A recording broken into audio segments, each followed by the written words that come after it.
She painted one of the most violent revenge scenes in art history, and she had very personal reasons to make it feel real. Artemisia Gentileschi was born in Rome in 1593, trained under her painter father, and showed extraordinary talent from a young age. As a teenager, she was assaulted by one of her father's colleagues, and the trial that followed made her private trauma horrifyingly public.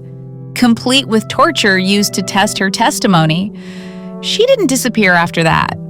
Working through the early 1600s, she kept painting, and her brush turned towards stories of powerful women fighting back.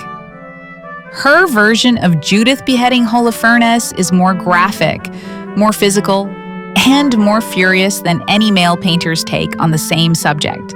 She built a career across Florence, Venice, Naples, and London, becoming one of the few women of her era accepted into a major art academy, all during the height of the Italian Baroque period.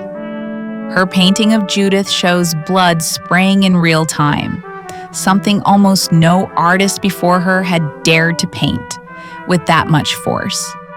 She died around 1653, having spent nearly her entire life proving herself in a field that doubted her from day one. Who's next?